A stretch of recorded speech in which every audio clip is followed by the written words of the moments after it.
Assalamualaikum warahmatullahi wabarakatuh. Waalaikumsalam warahmatullahi wabarakatuh.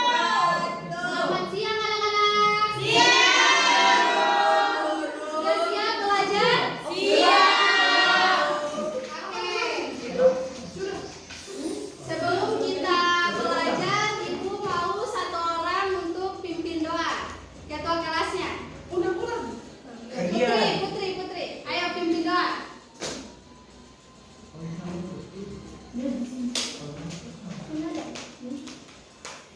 Teman-teman, sebelum kita belajar, marilah kita berdoa. Berdoa dimulai. Amin. Oke, tepuk tangan untuk temannya. Oke. Sebelum kita masuk ke materi kita hari ini, Ibu mau semuanya berdiri.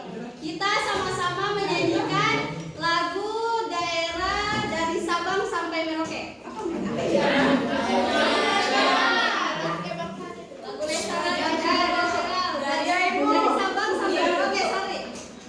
Siap, Bu. Oke, sama-sama ya. 1, 2, 3. Dari Sabang sampai Merauke, berjajar pulau-pulau, sambung menyambung menjadi satu, itulah Indonesia. Indonesia tanah airku, aku berjanji padamu, menjunjung tanah airku Indonesia. Oke, duduk semua. Oke, anak-anak, baik, materi hari ini tuh kita akan belajar mengenai keberagaman budaya. Iya, Bu.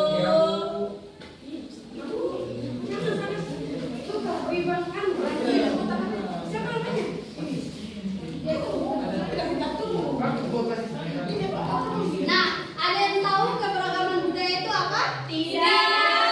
Oke. Jadi keberagaman budaya itu adalah kondisi di mana terdapat berbagai macam keberagaman budaya. Terdapat berbagai macam keberagaman budaya di wilayah atau di negara. Nah, kalau kalian belum mengerti mengenai keberagaman budaya, coba kalian bayangkan saja. Di Indonesia ini memiliki banyak suku dan budaya. Salah satunya ada suku Batak, Jawa, Sunda, Aceh, dan lain-lainnya. Suku Buton juga, dan yang lain-lainnya. Nah, oke. Oke, Bu.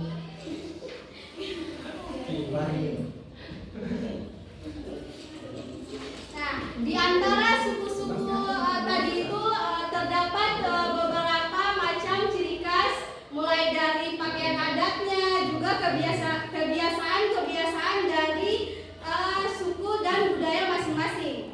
Juga mereka juga memiliki pakaian adat, memiliki upacara adat dan lain-lain.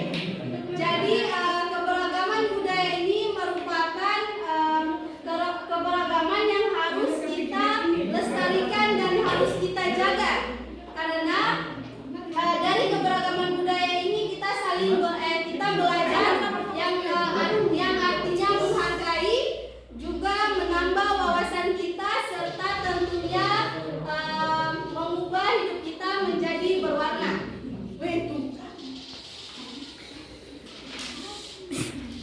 Siap, Bu. Nah, di sini Ibu akan memperlihatkan sama kalian salah satu pakaian adat. Gambar, Bu. Iya, gambar Oh, iya, Bu. pakaian adat. Nah, bisa lihat semua? Oh, lihat, Bu. Begitu. Bisa lihat?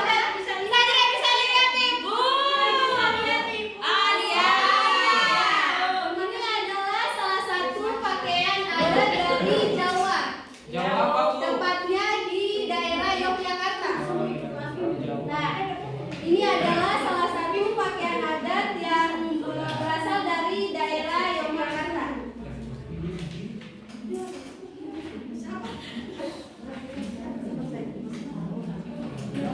Nah, pakaian adat dari Jawa ini dia mempunyai baju yang namanya kebaya, jawi, jaket, dan surjan yang masing-masing memiliki makna fungsi tersendiri dalam berbagai upacara adat, kepercayaan, dan juga upacara adat dan kehidupan sehari-hari. Nah, kita juga di Buton ini mempunyai salah satu pakaian adat yang namanya contohnya kayak atau biasa juga disebut dengan kampurui. Tahu kan? Tidak.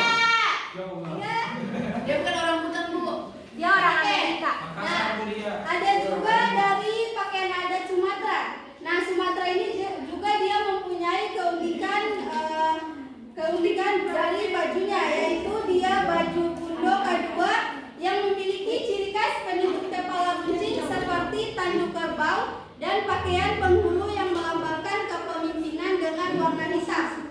Nah, kalau kita di Buton itu kan biasa disebut dengan sarung kepala atau kampurui. Nah, dia berfungsi kalau ketika kita memakai itu kita akan kelihatan berwibawa. Nah, oke. Jadi selanjutnya, nah di berbagai suku, budaya, dan juga daerah-daerah tentunya di salah satu itu juga mempunyai cerita rakyat. Nah, di daerah Sumatera Barat mempunyai cerita rakyat yang berjudul Maling Gundang. Ada yang tahu? Nah, di Sumatera Barat itu dia terkenal dengan ceritanya yaitu Maling Gundang, yaitu seorang anak yang dikutuk menjadi maling karena telah durhaka kepada orang tuanya. Sebentar ibu akan membagikan lembar LKS untuk kalian kerjakan. Tetapi sebelum kalian kerjakan, ibu akan menjelaskan langkah-langkah pengerjaannya. Nah, sebelum kalian mengerjakan langkah-langkah pengerjaan dari cerita Maling Gundang ini, di dalam cerita Maling Gundang ini terdapat yang namanya tokoh antagonis dan tokoh protagonis. Nah, tokoh antagonis dan protagonis ini sebentar kalian akan tentukan di dalam cerita Maling Gundang ini mana yang namanya tokoh antagonis dan protagonis. Sebelumnya ada yang tahu itu apa tokoh antagonis? Tahu. Apa itu? Tokoh yang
Anak-anak, oke sekarang satu orang maju ke depan untuk presentasikan tugasnya. Ayo siapa yang maju?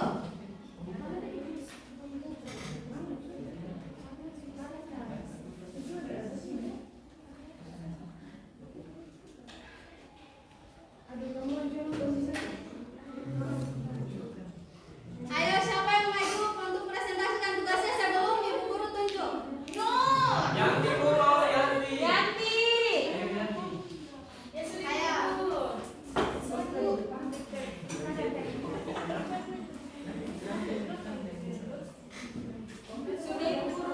Ayo sekarang guru presentasikan tugasnya. Yang mana yang menjadi tokoh antagonis dan protagonis? Yang pertama yaitu Malin Kundang. Dia di sini sebagai tokoh antagonis karena dia jahat dan berdosa kepada ibu. Lalu yang kedua ibu sebagai tokoh protagonis karena ibu adalah seorang yang baik hati. Lalu yang terakhir adalah istri dari Malin Kundang. Dia juga termasuk ke dalam tokoh antagonis karena sifat sombong dan angkuh. Ya, tepuk tangan untuk temannya.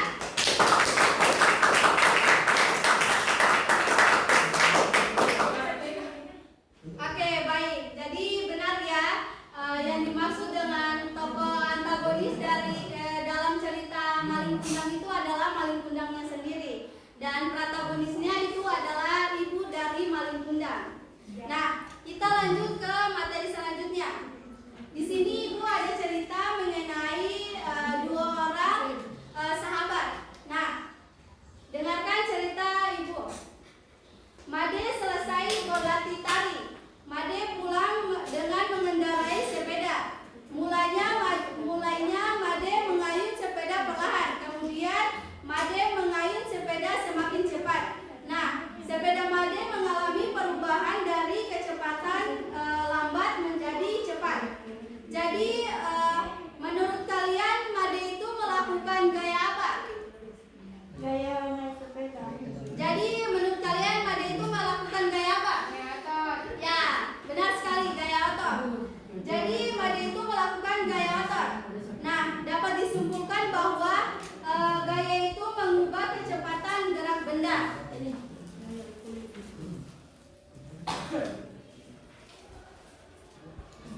Guru boleh cek toilet? Boleh. Jangan biarkan Bu. Dari di bawah sini Bu, dalam tidak bos. Dari temuan. Oke, selanjutnya ibu akan menunjukkan gambar. Nah, di sini ada beberapa macam gaya yang ada pada gambar di sini. Ada yang tahu ini yang pertama gaya apa? Ya bebas. Dorong. Kelihatan. Bu, dari kelihatan. Dari ibu ditutup.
atau protagonis.